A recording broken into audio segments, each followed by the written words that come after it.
Female version, male version, సంవాద రూపం, సంభాషణ రూపంలో ఉన్నటువంటి జానపద గేయము. నడుముకు ఒడ్డానమే ఓ పిల్ల నక్లేసు చేయిస్తనే, పాదాల పట్టిల్లు పట్టు చీర తెచ్చి పట్నాలు చూపెడతని.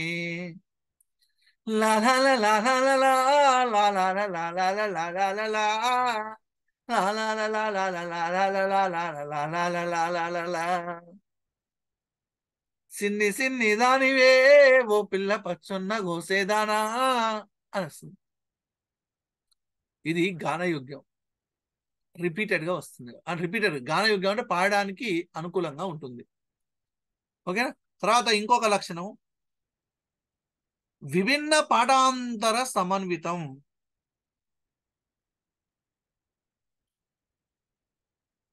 విభిన్న పాఠాంతర సమన్వితం.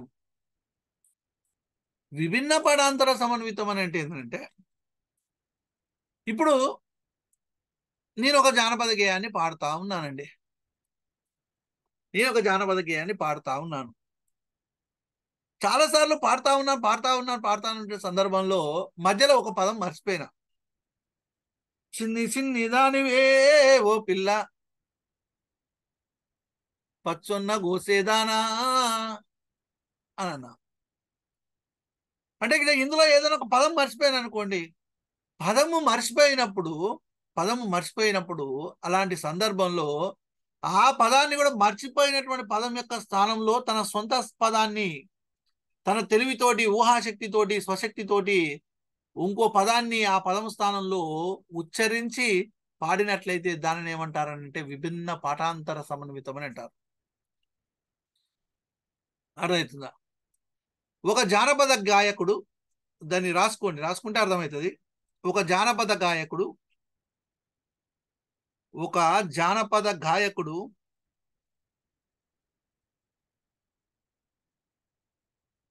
అనేక సార్లు ఒక గేయాన్ని గానము చేసినప్పుడు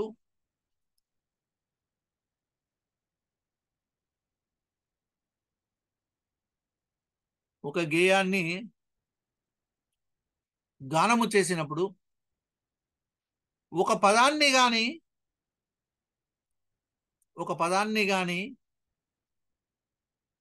వాక్యాన్ని గాని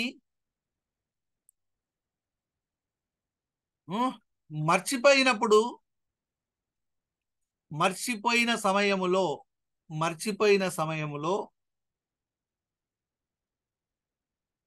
అతడు స్వశక్తితో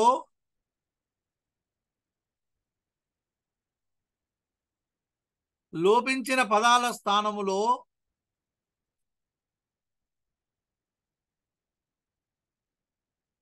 కొత్త పదాలతో పూరిస్తాడు.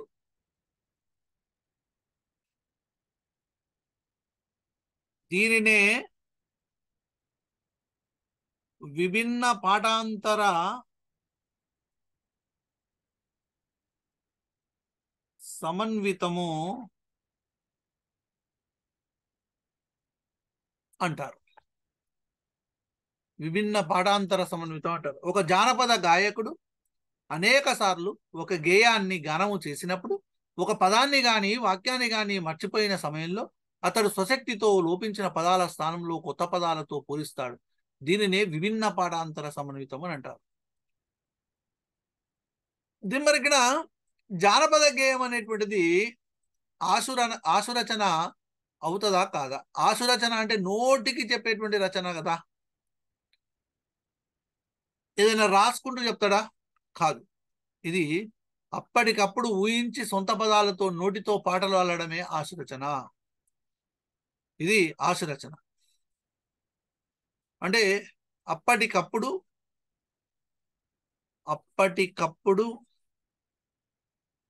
ఊహించి సొంత పదాలతో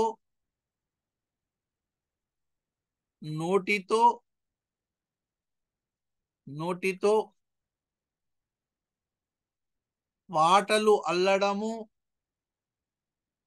ఆశు రచన. అప్పటికప్పుడు ఊహించి సొంత పదాలతో నోటితో పాటలు అల్లడము ఆశు రచన. ఓకేనా. తర్వాత భావ నిర్భరత. భావ నిర్భరత. భావ నిర్భరత అంటే జానపదులు జానపదులు ఏ భావాన్ని అయితే చెప్పాలనుకున్నాడో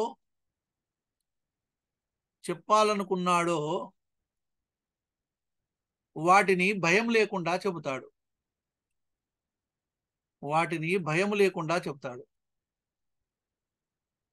అదే భావ నిర్భరత. ఏదైతే చెప్పాలనుకున్నాడో, ఏ ఏ ఏ భావాన్ని అయితే చెప్పాలనుకుంటున్నాడు వాటిని భయం లేకుండా చెప్తాడు. అదే ఏమవుతుందంటే భావ నిర్భరత. జానపద గేయాలకు ఉన్న ఆ లక్షణం ఉంది. డిడ్డిని కడ్డినుకో ఓ ఏం చేదున్నమ్మా, డిడ్డిని కడ్డినుకో ఓ ఏం చేదునమ్మా, దూరాన దేశాన నన్నిచ్చిరమ్మా, డిడ్డిని కడ్డినుకో ఓ ఏం చేదునమ్మా, దిడ్డిని కడ్డినుకో ఓ ఏం చేదునమ్మా, దూరాన దేశాన నన్నిచ్చిరమ్మా. ఒక అమ్మాయినంట దూరదేశంలో ఏదో దూరంగా ఉన్నటువంటి అబ్బాయికి ఇచ్చి పెళ్లి చేసి పంపించారు అత్తగారింటికి. ఆ అబ్బాయి ఏం బాగుండకపోయినా కానీ ఏదో ఆశ చూసి పాస్ చూసి ఇవ్వడం జరుగుతుంది. ఇంకేంటంటే పెళ్లి చేసిన తర్వాత ఏం పని చేయకుండా వాడు, అంటే ఏం ఉద్యోగం చేయకుండా ఏం చేయకుండా వ్యవసాయం ఏది చేయకుండా ఊర్లో ఉటనే తిరుగుతుంటాడంట. ఆ తిరుగుతున్నటువంటి ఆ భర్తను చూసి నన్ను ఇంత దూరం ఇచ్చిరు అని బాధపడుతున్నటువంటి ఆ అమ్మాయి తన లోపల ఉన్నటువంటి భావాలను నిర్భయంగా చెప్పేటువంటి జానపద గేయం ఇప్పుడు చెప్పేటువంటిది. డిడ్డెనక డెనకో ఓ ఏం చేదు నమ్మ, దూరాన దేశాన నన్నిచ్చిరమ్మ, డిడ్డెనక డెనకో ఓ ఏం చేదు నమ్మ, దూరాన దేశాన నన్నిచ్చిరమ్మ, దూరాన దేశాన నన్నిచ్చిరమ్మ, దూరాన దేశాన నన్నిచ్చిరమ్మ, దూరాన దేశాన నన్నిచ్చిరమ్మ, మొలతాడు లేనోడు మొగుడాయనమ్మ, దూరాన దేశాన నన్నిచ్చిరమ్మ, మొలతాడు లేనోడు మొగుడాయనమ్మ. పనికి మళ్ళీ తిరుగుతున్నాడు నన్ను పట్టించుకోకుండా అన్నట్టు. ఇంకేమంటాడంటే ఇంకేమంటదంటే దొరసాని పిల్లోలే నేనుంటినమ్మా, దొడికాడి కుక్కోలే వాడుండేనమ్మా, దొరసాని పిల్లోలే నేనుంటినమ్మా, దొడికాడి కుక్కోలే వాడుండేనమ్మా. ఇందులో మీకేమైనా భావ నిర్భరత అనేటువంటిది కనబడుతుందా? చెప్పరేందమ్మా? భావ నిర్భరత అనేటువంటిది ఏమైనా కనబడుతుందా ఈ ఈ పాటలో, నేను చెప్పినటువంటి జానపద గేయంలో? దుడికాడి కుక్కోలే వాడుండేనమ్మా అంటుండు. దురసాని పిల్లోలే నేనుండినమ్మా, దుడికాడి కుక్కోలా వాడుండినమ్మా, మొలతాడు లేనోడు మూడాయనమ్మ అని ఈ భావ నిర్భరత, అది జానపద గేయం యొక్క లక్షణము. ఏ భావాన్నైతే చెప్పాలనుకుంటున్నాడో వాటిని భయం లేకుండా చెప్తాడు. దట్ ఈస్ కాల్డ్ భావ నిర్భరత. ఓకేనా. తర్వాత ఉన్నటువంటి ఇంకొక లక్షణము కథారహితము.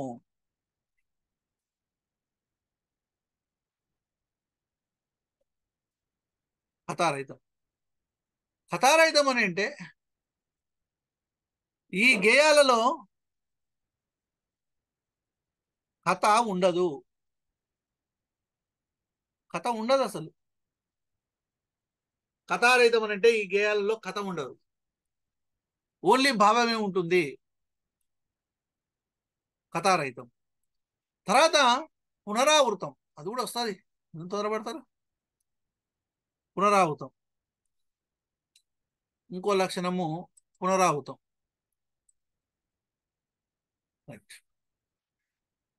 పునరావృతం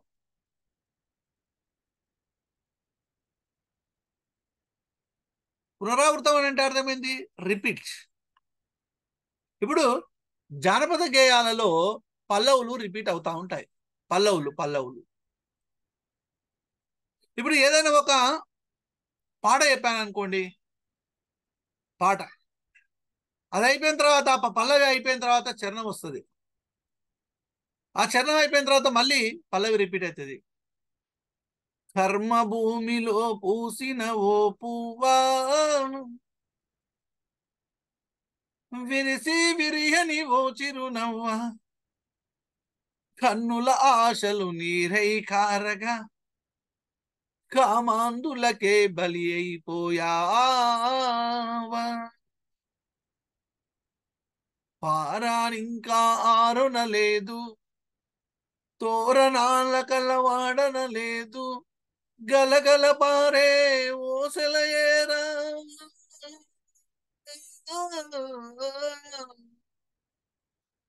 గలగల పారే ఓసెలయేరా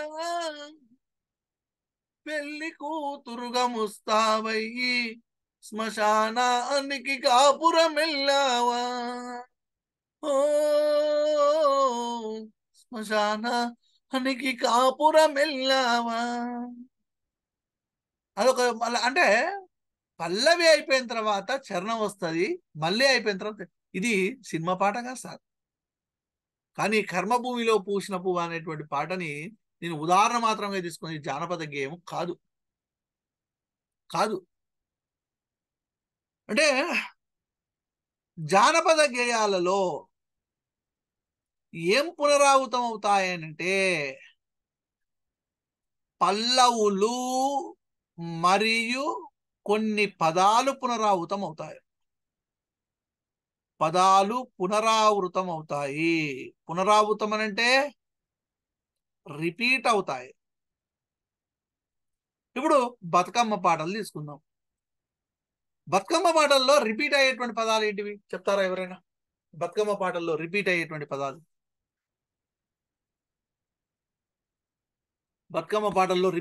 పదాలు, ఉయ్యాల ఒకటేనా?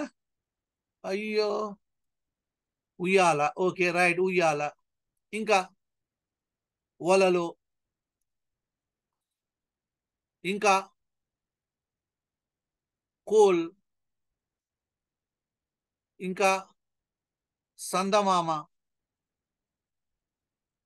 ఇంకా అయిపోయింది. సందమామ ఎప్పుడు అయిపోయింది. ఉయ్యాల, వలలు, కోల్, సందమామ, ఇంకా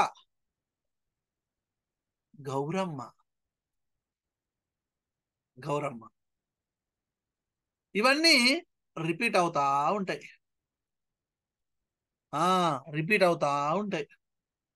ఎట్లా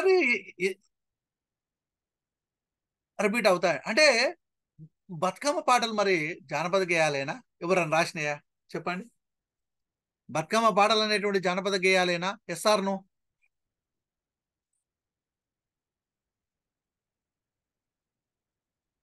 ఎస్. జానపద గేయాలు, బతుకమ్మ పాటలు, జానపద గేయాలు. ఇప్పుడు ఉయ్యాల అని అన్నాం. ఉయ్యాల్లో ఉయ్యాల ఉయ్యాల ఉయ్యాలో ఇదరక్క జల్లెల్ల ఉయ్యాలో ఒక్కూరికి చిరి ఉయ్యాల. ఇదరక్క జల్లెల్లో ఉయ్యాలో ఒక్కూరికి చిరి ఉయ్యాల. ఒక్కడే మాయన్న ఉయ్యాలో వచ్చన్న ఓడాయ ఉయ్యాల. ఏం చేదు చెల్లేల ఉయ్యాలో ఏ రడ్డం వచ్చే ఉయ్యాల.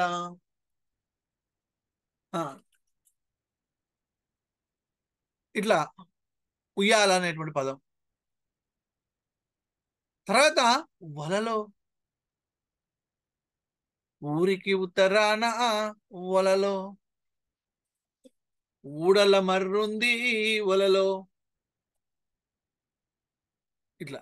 నెక్స్ట్ కోల్, బొడ్డెమ్మ కోల్, నీ బిడ్డ పేరేమి కోల్. సందమామ, ఒక్కేసి పువ్వేసి సందమామ ఒక్క జాములాయ సందమామ. శివ పూజ వేలాయ సందమామ శివుడు రాకపాయ సందమామ. రెండేసి పువ్వేసి సందమామ రెండు జాములాయ సందమామ శివ పూజ వేలాయ సందమామ శివుడు రాకాపాయ సందమామ. ఇట్లా ఒకటి రెండు వస్తే తెల్లవార్లు వాడుకోవచ్చు. నెక్స్ట్ గౌరమ్మ. ఒక్కేసి ఎలగ పండే గౌరమ్మ దూరాన దూర పండే గౌరమ్మ. అటు చూసి మాయన్నలు గౌరమ్మ ఏడు మేడాలెక్కిరి గౌరమ్మ. ఏడు మేడాలెక్కి ఎదుర్కొల్లివ్వంగ దొంగలెవరో దోచిరి గౌరమ్మ. బంగారు గుండ్లవనమే గౌరమ్మ. ఏమేమి పువ్వొప్పునే గౌరమ్మ ఏమేమి కాయొప్పునే గౌరమ్మ. తంగేడు పువ్వొప్పునా గౌరమ్మ తంగేడు కాయొప్పునా గౌరమ్మ. ఆట చిలకల్లార పాట చిలకల్లార కలికి చిలకల్లార కందువ్వ గుడ్డలు నీలాల చెట్టు కింద గౌరమ్మ. నీనోము నీకిద్దునే గౌరమ్మ. నీనోము నీకిద్దునే గౌరమ్మ. నానోము ఫలమివ్వవే గౌరమ్మ. నీనోము నీకిద్దునే గౌరమ్మ. నానోము ఫలమివ్వవే గౌరమ్మ. చూడండి, ఇవన్నీ రిపీటెడ్. జానపద గేయాల్లో రిపీటెడా కాదా? రిపీటెడ్. అంటే జానపద గేయాలు అనేటువంటివి పునరావృతం అనేటువంటి లక్షణాన్ని కలిగి ఉంటాయి. జానపద గేయాలు అనేటువంటివి కథారహితం అనేటువంటి లక్షణాన్ని కలిగి ఉంటాయి. ఓకే, అందరికి అర్థమవుతున్నట్టేనా మేడమ్స్? మంచి ఎంజాయ్ చేస్తున్నారా?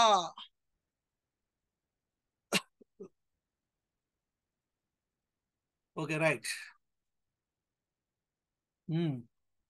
రైట్. తర్వాత రసప్రధానం 10వ లక్షణం.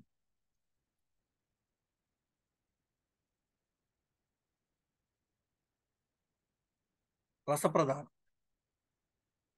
ఇది ఇది ఒక తెలంగాణ వానికే సాధ్యమవుతుందండి.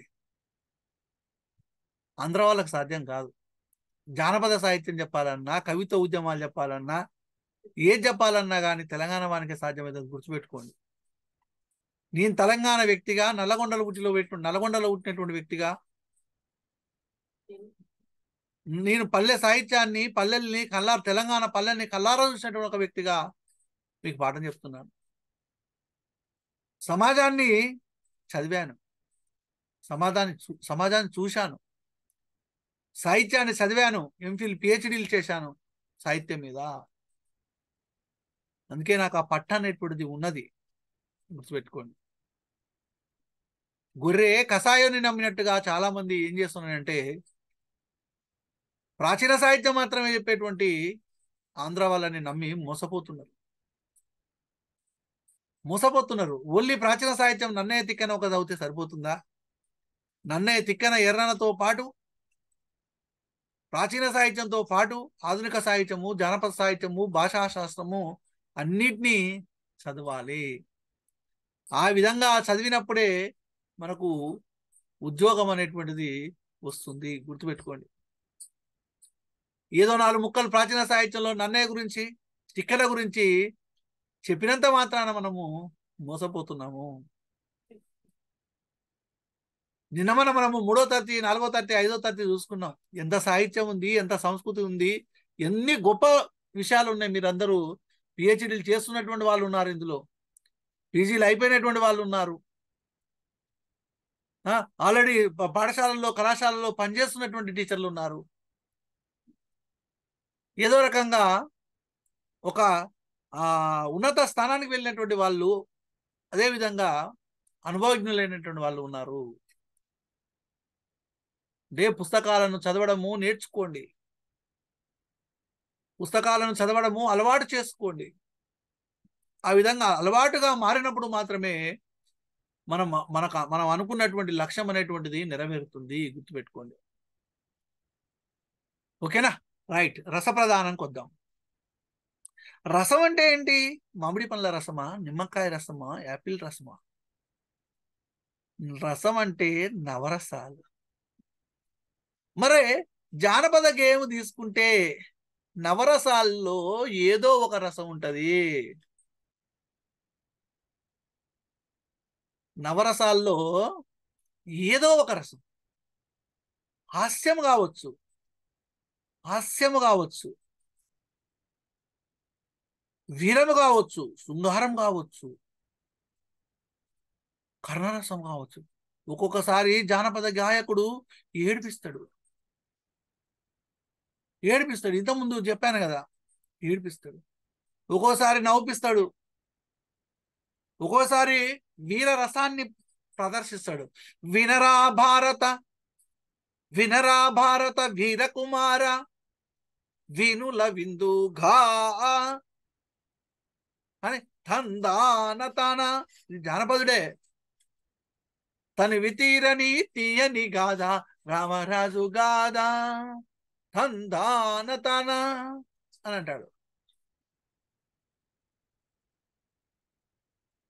వీరరసం. భావమర్దల మధ్యలో సంభాషణ, శృంగార రసం. ఒక్కోసారి ఏడిపిస్తాడు కర్ణరసంతో, ఒకసారి నీతిని చెప్తాడు. అక్కేత మాలి బిట్ట తమ్ము చెప్పాను. పూలే ఏరా పోతే ఇలమే రాయేను బిడ్డ, ఇలమే ఇలమే రాయని కొడుకు, కొంగులే బట్టే ఇలమే రాయని కొడుకు. రాయని కొడుకు అంట. ఒక బిడ్డ పూలేర పోతే ఆమె కొంగును పట్టుకున్నాడంట. కొంగును పట్టుకున్నటువంటి సందర్భంలోనే, ఆ కొంగును పట్టుకున్నటువంటి సందర్భంలోనే అప్పుడు చెప్తారు, అరటి చెట్టు కాటైనా అగులే రెండైనా అడివాళ్ళు ఎందరున్నా ఆలి సాటి రారు అడివాళ్ళు ఎందరున్నా. కర్ణరసం. మొద్గు చెట్టు కాటైనా మొదలే రెండైనా మగవారు ఎందరున్నా మొగని సాటి రారు మగవారు ఎందరున్నా.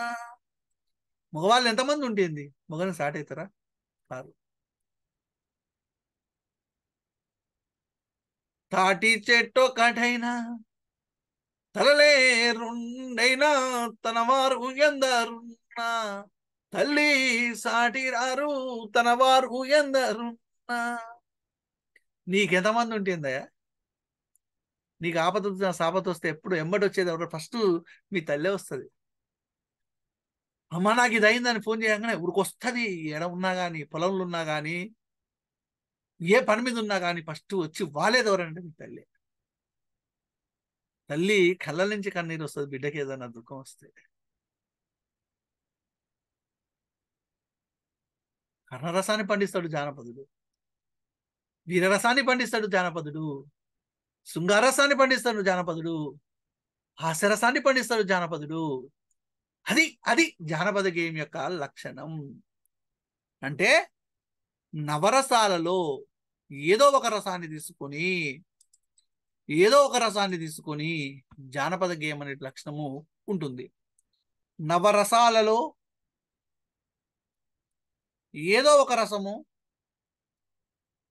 ఏదో ఒక రసము ఉంటుంది. మీరు ఆఫ్లైన్ కోచింగ్ వచ్చినా ఇదే పాఠం. మంచిగా ఇంట్లో కూర్చొని ఫ్యాన్ వేసుకొని నీళ్ళు తాక్కుంటా షాయి తాక్కుంటా మంచిగా పాఠం వింటుర్రు. మీరు వేలు ఖర్చు పెట్టుకొని హైదరాబాద్కి వచ్చి అక్కడ ఉడకపోసుకుంటూ అరి చేసుకుంటూ తీసుకుని ఇచ్చినా కానీ అదే పాఠం గుర్తుపెట్టుకోండి. అర్థమవుతుందా? అందుకనే నేను లైవ్ క్లాసులు వినమని ఎందుకని అంటానంటే ఇదే. రికార్డెడ్ అయితే ఓపదు, ఇందాంలే. ఎందుకంటే మన తెలంగాణలో ఇంకా వాయిదాల పద్ధతిలో నెంబర్ 1, వాయిదా వేయడంలో నెంబర్ 1. ఎందుకంటే నేను ఇంతకుముందు 5 గంటల క్లాస్ పెట్టిన. ఫస్ట్ స్టార్టింగ్ లా 5 గంటలకు పెట్టాను. తర్వాత ఏం చేశానంటే దాన్ని 6 గంటలకు మార్చిన. ఇంకా ఏదో పని పడ్డది, మళ్ళీ ఒక 5 నిమిషాలు లేట్ అయింది, తర్వాత 5 నిమిషాలు లేట్ అయింది. వాయిదా. అందుకనే వాయిదా వేయడము మానుకుంటేనే మనము ఉద్యోగంలో ఏదైనా ఒక లక్ష్యాన్ని చేరుకోగలుగుతాం. ఓకేనా? రైట్. ఇది నెక్స్ట్ ఇంకొక లక్షణము 11వ లక్షణము సార్వజనీనం.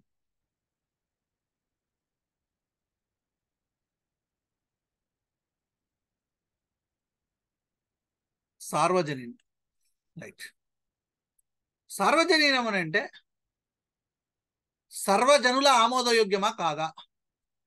పండితులు, పామరులు, అక్షరాస్యులు, నిరక్షరాస్యులు అందరికీ ఆమోదయోగ్యంగా ఉంటుందా ఉండదా చెప్పండి.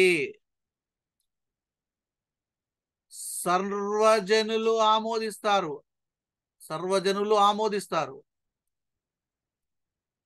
జానపద గేయాన్ని. పండితులు, పామరులు అందరూ ఆమోదిస్తారు కాబట్టి జానపద గేయానికి సార్వజనీనం అనేటువంటి లక్షణము ఉన్నది. ఓకేనా రైట్. నెక్స్ట్ ఇంకొక లక్షణము శైలి నిరాడంబరం. శైలి మరి ఆడంబరంగా ఉంటుంది, అందరికి అర్థమయ్యే విధంగా ఉంటుందా, అర్థం కానటువంటి విధంగా ఉంటుందా? శైలి నిరాడంబరం, ఆడంబరం లేకుండా ఉంటుంది, అందరికి అర్థమయ్యే విధంగా ఉంటుంది. ఇప్పుడు నన్నయ్య పద్యాలు, తిక్కన పద్యాలు, ఎర్రన పద్యాలు, శ్రీనాథుని పద్యాలు తీసుకున్నాం అనుకోండి, కొంతమందికి అర్థం కావు. జానపదాలకి ఏ అర్థమైతే కావు, చదువుకున్న వాళ్ళకే అర్థమవుతుంది. కానీ జానపద గేయాలు శైలి నిరాడంబరము. శైలి నిరాడంబరము, శైలి ఆడంబరం లేకుండా ఉంటాయి. అందరికీ అర్థమయ్యే విధంగా శైలి ఉంటుంది. భావంలోను భాషలోను జీవకళ ఉట్టిపడుతుంది. ఓకేనా రైట్. అందరికీ అర్థమయ్యే విధంగా శైలి ఉంటుంది.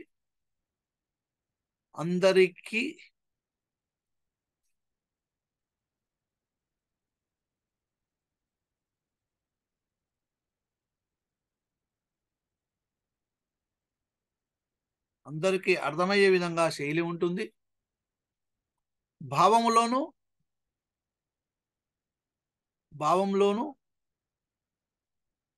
భాషలోను జీవకళ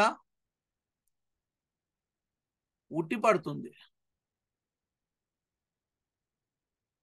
భావంలోను భాషలోను జీవకళ ఉట్టిపడుతుంది.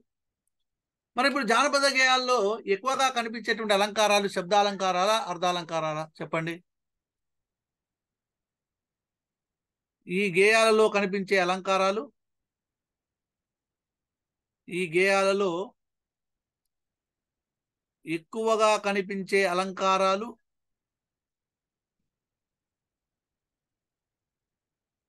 అలంకారాలు శబ్దాలంకారాలు రైట్. ఇంకో ప్రశ్న అడుగుతాను చెప్పండి. శబ్దాలంకారాలు కాకుండా అర్ధాలంకారాల్లో ఎక్కువగా కనిపించే అలంకారాలు ఏంటివి? అర్ధాలంకారాలలో ఎక్కువగా కనిపించే అలంకారాలు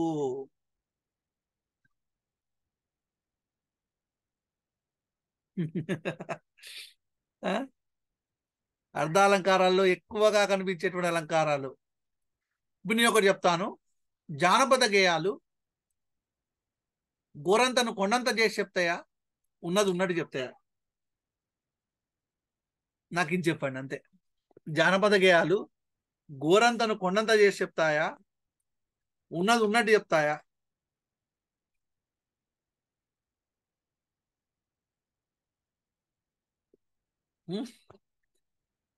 ఉన్నది ఉన్నట్టు చెప్తాయి కాబట్టి మరి ఇది ఏ అలంకారము? ఉన్నది ఉన్నట్టు చెప్తారు కాబట్టి ఇది ఏ అలంకారము చెప్పాలి. స్వభావోక్తి అలంకారము. ఏ అలంకారము? స్వభావోక్తి. అంటే అర్ధాలంకారాల్లో ఎక్కువగా కనిపించేటువంటి అలంకారాలు స్వభావోక్తి. అర్ధాలంకారాలు ఎక్కువగా కనిపించేటువంటి అలంకారాలు ఏంటివి అంటే స్వభావోక్తి. ఓకేనా? ఇవి జానపద గేయాల యొక్క 12 లక్షణాలు. ఓకే, అందరికి అర్థమైనట్టేనా జానపద గేయాల యొక్క 12 లక్షణాలు? ఎట్లా ఆడతాడు బిట్టు అని అంటే, ఈ కింది వాళ్ళలో జానపద గేయాల లక్షణాలు కానిదేని అడగొచ్చు, అయ్యిందేనొచ్చు. ఓకేనా?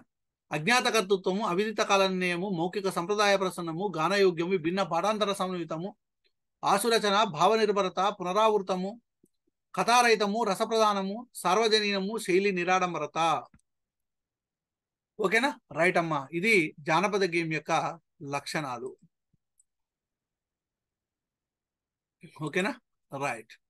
తర్వాత జానపద గేయాలు రకాలు. జానపద గేయాలు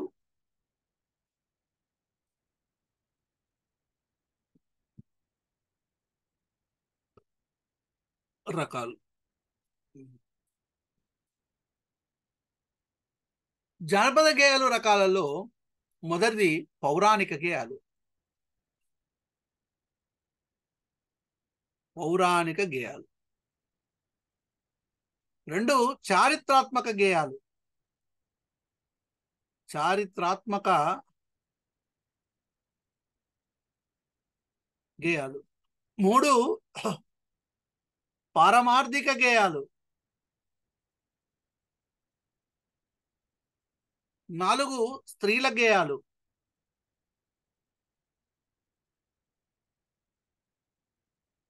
ఐదు శ్రామిక గేయాలు.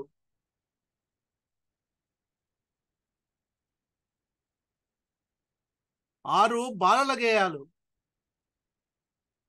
ఏడు అద్భుత రసగేయాలు.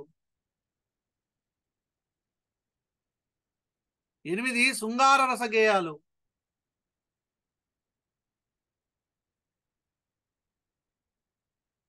9 కర్ణరస గేయాలు.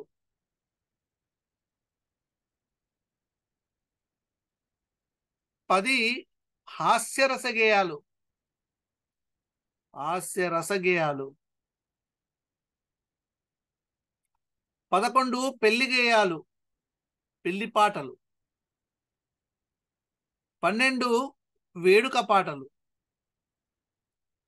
వేడుక పాటలు అంటే పండగల సందర్భంలో పాడుకునేటువంటి పాటలు. పౌరాణిక గేయాలు. పౌరాణిక గేయాలు అని అంటే పురాణాలకు సంబంధించినటువంటి గేయాలు. అంటే మహాభారతము కావచ్చు, రామాయణము కావచ్చు, అదేవిధంగా పురాణాలలో ఉన్నటువంటి గేయాలైనా కావచ్చు. అంటే వాటికి సంబంధించినటువంటి జానపద గేయాలు, జానపదులు పాడుకునేటువంటి గేయాలు. ఇప్పుడు పురాణాలకు సంబంధించిన రామాయణం తీసుకుందాం. వినవే ఊర్మిళ నా ముద్దు చెల్లెల, వినవే ఊర్మిళ నా ముద్దు చెల్లెల, రాముని తమ్ముడమ్మ నామరది, రఘు లక్ష్మణ దేవుడమ్మ నామరది అన్నా. ఎవరితో చెప్తున్నారు ఇక్కడ? వినవే ఊర్మిళ నా ముద్దు చెల్లెల, రాముని తమ్ముడమ్మ నామరది, రఘు లక్ష్మణ దేవుడమ్మ నామరది అన్న. సీత సెల్ఫా? సీత ఎవరితో చెప్తుంది? ఊర్మిళతో చెప్తుంది. ఊర్మిళ ఎవరు? లక్ష్మణుని యొక్క భార్య. అవునా?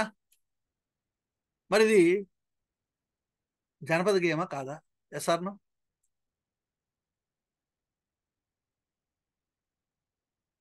జానపద గేయమా కాదా? మరి ఇది పురాణాలకు సంబంధించిన గేయమా కాదా? పురాణాలకు సంబంధించి అంటే ఇటువంటివి పురాణ గేయాలు, పౌరాణిక గేయాలు. ఇప్పుడు 14 సంవత్సరాలు అరణ్యవాసం ముగించుకొని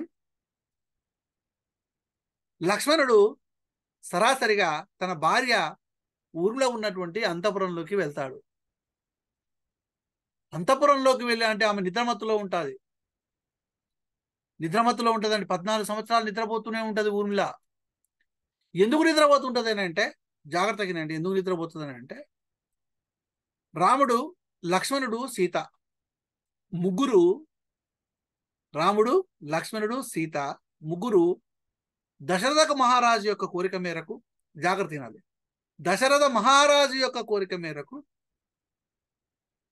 అరణ్యవాసం వెళ్తా ఉంటారు. 14 సంవత్సరాలు అరణ్యవాసం చేయడానికి వెళ్తా ఉంటారు.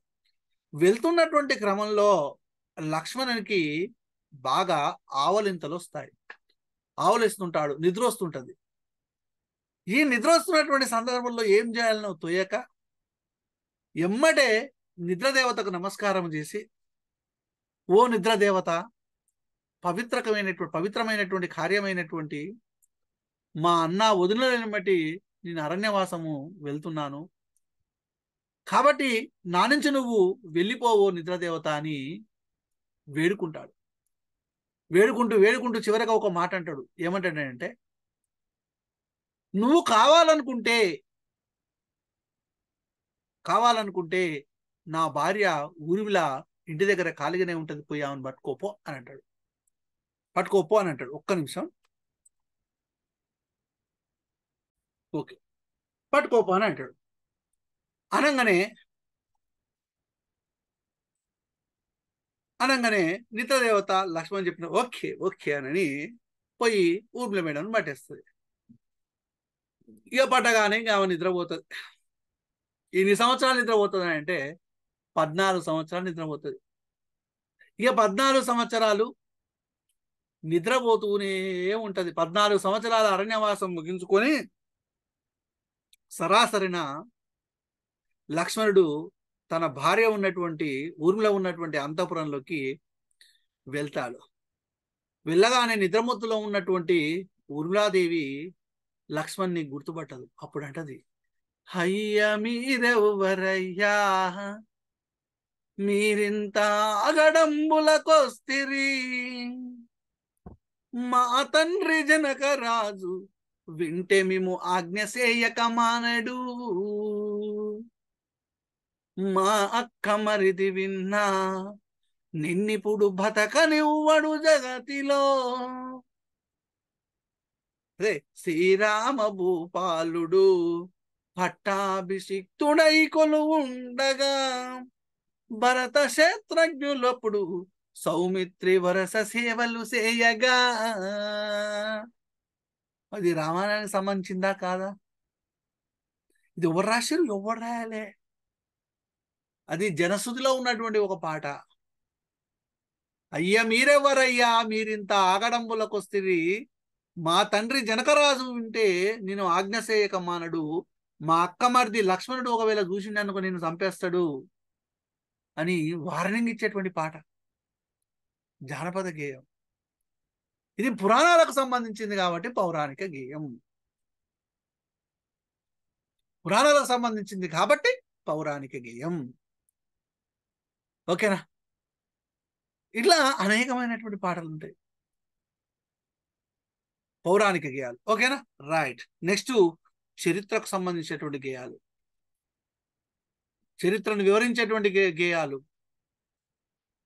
నెక్స్ట్ పారమార్థిక గేయాలు. పరమార్థం అంటే భగవంతునికి సంబంధించినటువంటి, దేవునికి సంబంధించినటువంటి భక్తి గేయాలు, భజన కీర్తనలు, ఇవన్నీ దాని కిందకే వస్తాయి.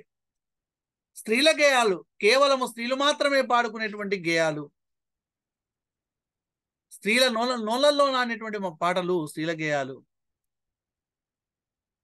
నెక్స్ట్ శ్రామిక గేయాలు అంటే పాడుకునేటువంటి వాళ్ళు, అంటే శ్రమ చేసేటప్పుడు పాడుకునేటువంటి వాళ్ళు.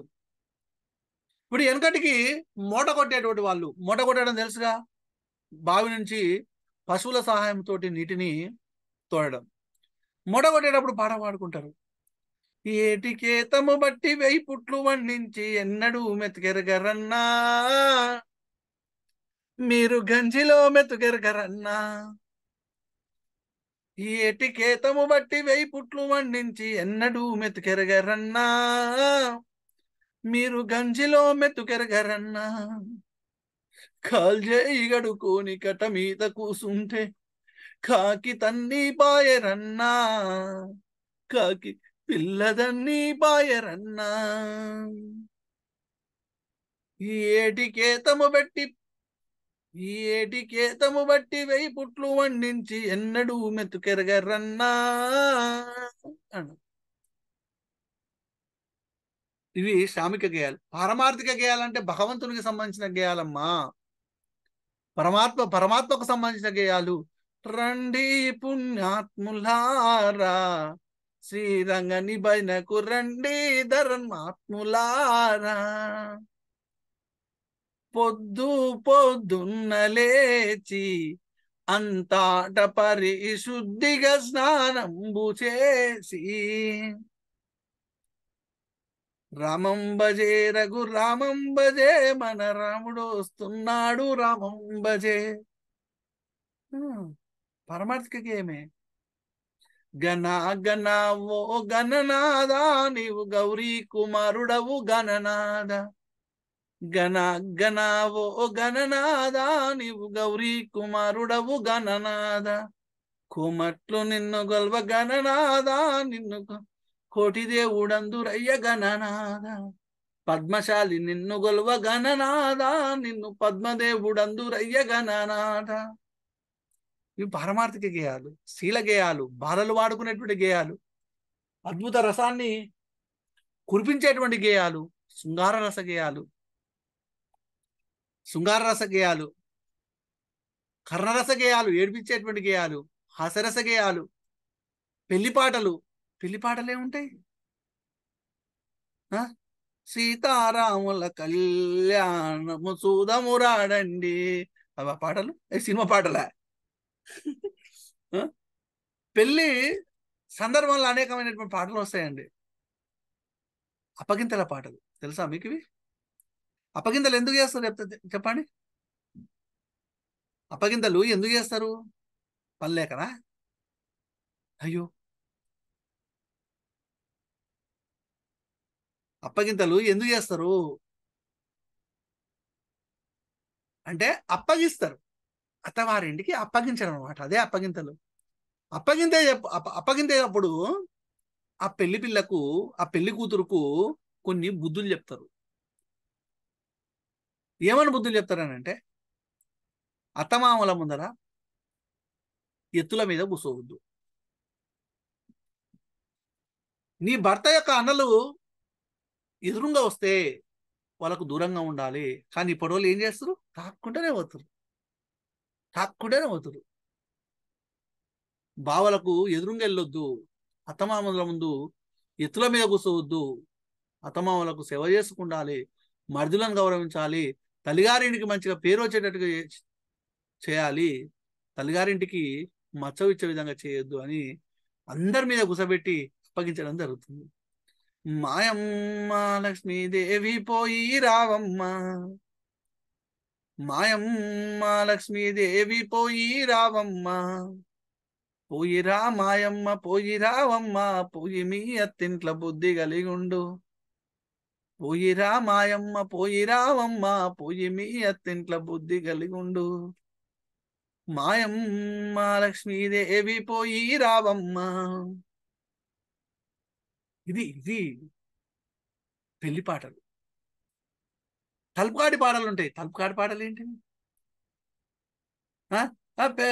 పెళ్ళి అయిన తర్వాత పెళ్లి కూతురు, పెళ్లి కొడుకు ఇద్దరు కలిసి అత్తగారింటికి పోతారు. అంటే పెళ్లి కూతురు అత్తగారింటికి పోతుంది. పోయిన తర్వాత వరుస అయినటువంటి వాళ్ళు ఏం చేస్తారంటే తలుపు పెట్టి, మీ ఆయన పేరేంటి,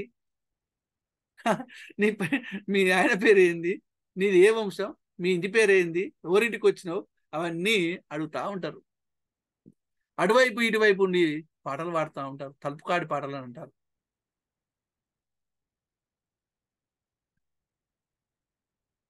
ఓకేనా? ఇట్లా అనేకమైనటువంటి పాటలు.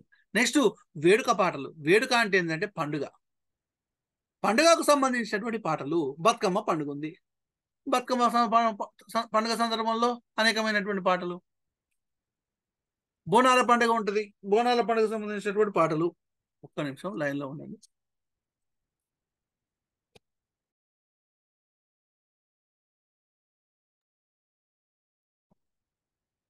ఓకే, ఇవి వేడుక పాటల్లోనంటే పండుగలకు సంబంధించినటువంటి పాటలు. పండుగల సందర్భంలో పాడుకునేటువంటి పాటలు అన్నమాట. ఈ ఉగాది సందర్భంలో, బోనాల సందర్భంలో, బతుకమ్మ పండుగ సందర్భంలో, సంక్రాంతి సందర్భంలో కూడా పాటలు పాడుకుంటాం. వినాయక చవితి సందర్భంలో కూడా పాటలు, అనేకమైనటువంటి పాటలు, వినాయక చవితి పాటలు. వ్రతాలు చేసుకునేటప్పుడు, నోములు చేసుకునేటప్పుడు కూడా, కొత్తలు పెట్టుకునేటప్పుడు, కొత్త పండుగ ఉంటుంది, కొత్త పెట్టుకునేటప్పుడు, అదేవిధంగా ఒడ్లు దంచేటప్పుడు, ఒడ్లు దంచేటప్పుడు పాటలు. అత్తలేని కోడలు తమురాలు ఓయమ్మ, కోడలేని అత్త గుణవంతురాలు మాయమ్మ. రోకటి పాటలు ఇవన్నీ పండుగలకు సంబంధించినటువంటి పాటలు. ఏదైనా కానీ జానపదుడు పాడేటువంటిది జానపద గేయం, గుర్తుపెట్టుకోండి. ఓకేనా, రైట్. మరి నెక్స్ట్ ఈ జానపద గేయాలకు సంబంధించి విశేషాంశాలు కొన్ని ఉన్నాయి, అవి చూద్దాం. అవి చూసుకొని బ్రేక్ ఇచ్చుకుందాం. జానపద గేయాలు విశేషాంశాలు అని పెట్టండి. జానపద గేయాలు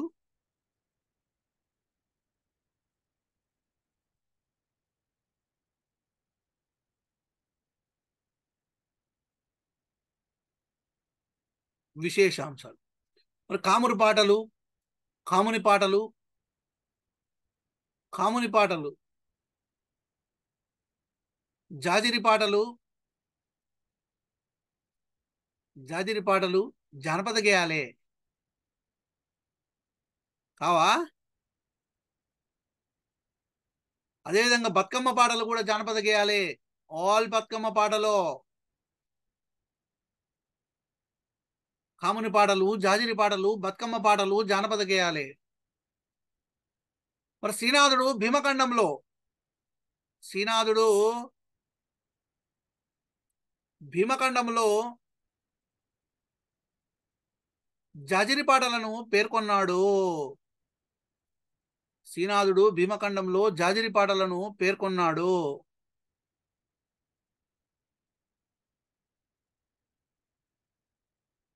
రైట్. నెక్స్ట్ దేవేంద్ర సత్యార్థి గారు, దేవేంద్ర సత్యార్థి గారు చెల్ మోహనరంగా అనే పాటను, చెల్ మోహనరంగా అనే పాటను, చెల్ మోహనరంగా అనే పాటను meet my people, meet my people అనే పేరుతో, మీట్ మై పీపుల్ అనే పేరుతో ఇంగ్లీష్లోకి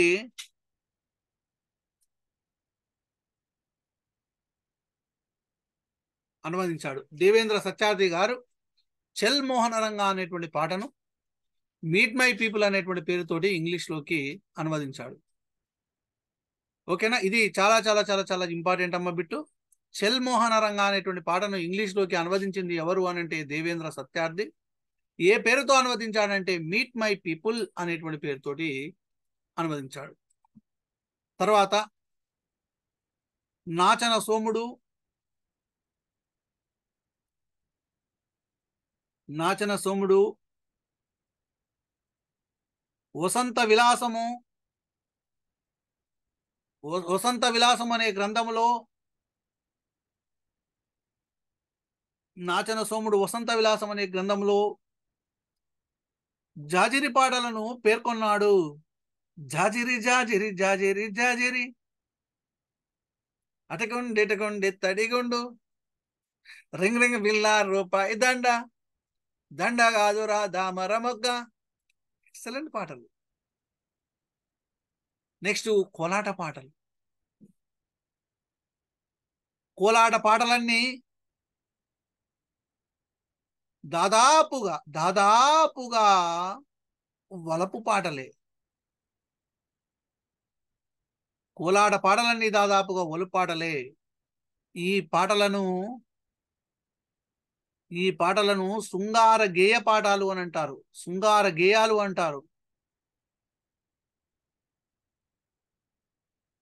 వీటికే మరొక పేరు మాలపదాలు అనేటువంటి పేరుంది.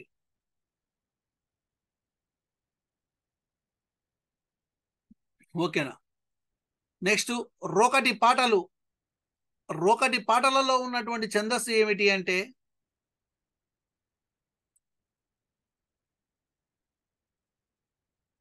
వలపు పాటలు అనంటే శృంగార పాటలు. రోకటి పాటలలో తరువోజా ఛందస్సు ఉంటుంది. వలపు పాటలు అని అంటే ఒక ప్రియుడు ఒక ప్రియురాలిని ఒలచి పాడేటువంటి పాట. అర్థమైందా మేడం? ఒలవడం అని అంటే ఏంటంటే ఇష్టపడడం. ప్రియుడు ప్రియురాల మధ్యలో ఇష్టంతో కూడుకున్నటువంటి పాటలు అనమాట. రోగడి పాటల్లో ఉన్నటువంటి ఛందస్సు ఏంటంటే తర్వోజా ఛందస్సు ఉంటుంది. తర్వోజా ఛందస్సు గురించి నేను ఛందస్సు చెప్పేటప్పుడు చెప్తాను, మళ్ళీ ఇక్కడ అవసరం లేదు. ఓకేనా? రైట్. తర్వోజా ఛందస్సు ఉంటుందని ఎవరు చెప్పారు అని అంటే విన్నకోట పెద్దన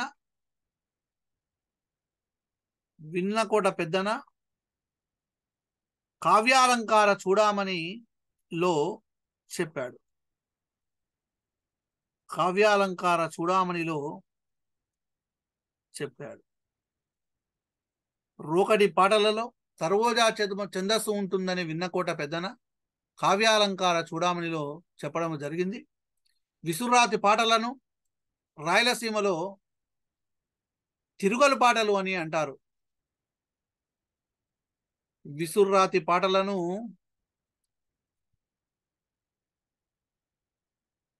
రాయలసీమలో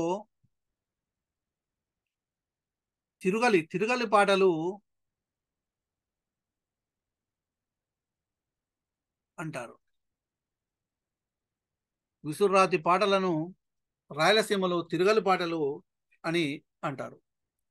ఓకేనా? ఇది జానపద గేయాలకు సంబంధించినటువంటి పూర్తి సమాచారం. జానపద గేయాలకు సంబంధించినటువంటి పూర్తి సమాచారం అంటే ఇది జానపద గేయాలు. ఓకేనా? తర్వాత జానపద కథల గురించి చెప్పాలి. అంటే జానపద గేయాలలో మళ్ళీ జానపద కథా గేయాలు ఉంటాయి, వాటి గురించి కూడా చెప్పాలి.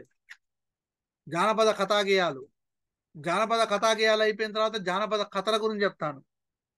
జానపద కళలు చాలా ఉంటాయి, వస్తు సంస్కృతి, ఇవన్నీ చాలా చాలా చాలా చాలా చాలా ఎక్కువగా ఉంటాయి. ఓకేనా? ఇందులో జానపద గేయాలు అనేటువంటి టాపిక్ లో ఒక పార్ట్ అయిపోయింది. ఇంకా మళ్ళీ జానపద కథా గేయాలు ఇవన్నీ ఉంటాయి మనకు. జానపద కథా గేయాలు ఇవన్నీ ఉంటాయి. జానపద కథా గేయాలు అంటే ఇప్పుడు జానపద గేయానికి జానపద కథా గేయానికి ఉన్నటువంటి డిఫరెన్స్ చెప్తానండి. జానపద గేయాలలో కథ ఉండదు, జానపద కథా గేయాల్లో కథ ఉంటుంది, అంతే. ఇది జానపద గేయాలకు జానపద కథా గేయాలకు ఉన్నటువంటి డిఫరెన్స్. ఓకేనా? రైట్. ఎగ్జాంపుల్స్ అవసరం లేదమ్మా, గుర్తుపెట్టుకోవాలి. ప్రతిదానికి ఎగ్జాంపుల్ రాసుకోకపోతే అవసరం లేదు. ఓకేనా? రైట్. ఈరోజు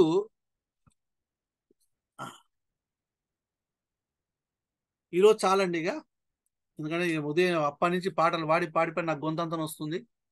ఈ జానపద సాహిత్యం అప్పుడు ఇదే లొల్లే.